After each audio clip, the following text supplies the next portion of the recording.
Finger দিতে কি কি কাগজপত্র লাগে, ফিঙ্গার কখন দিতে হয় এবং ফিঙ্গার দিতে কোথায় যেতে হয়, সমস্ত বিস্তারিত এই ভিডিওতে আলোচনা করব। আশা করি ভিডিওটি দেখলে আপনাদের কাজে আসবে।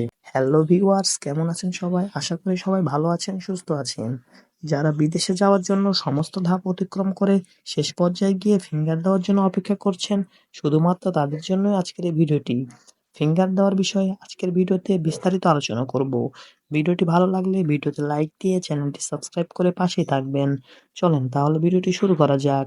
আপনি যদি বৈধভাবে বিদেশ যেতে চান, তাহলে আপনাকে অবশ্যই বিএমইটিতে নিবন্ধন করে ফিঙ্গার দিয়ে আপনাকে বিদেশে আসতে হবে। যখন আপনারা বিদেশে আসার জন্য ভিসার জন্য আবেদন করেন এবং আপনার যদি ভিসা হয়ে যায়, তারপরে আপনি যেকোনো কম্পিউটার দোকান থেকে বা যেখানে অনলাইন সেবা দেওয়া হয়, সেইখান থেকে আপনাকে বিএমইটির জন্য আবেদন করতে হবে। তারপর আপনারা পাসপোর্ট কপি ও ভিসা কপি নিয়ে আপনার নিজ জেলায় টিটিসি সেন্টারে গিয়ে ভর্তি হতে হবে। ভর্তি হওয়ার পর সেখানে আপনাদেরকে ৩ দিনের ট্রেনিং করানো হবে। তারপর আপনাদেরকে একটা সেখান থেকে সার্টিফিকেট দেওয়া হবে। তারপর সেই সার্টিফিকেট ও বিএমইটি অনলাইন কপি এবং পাসপোর্ট কপি নিয়ে যেতে হবে বিএমইটি অফিসে। তারপর সেখান থেকে আপনার ফিঙ্গার নেওয়া হবে।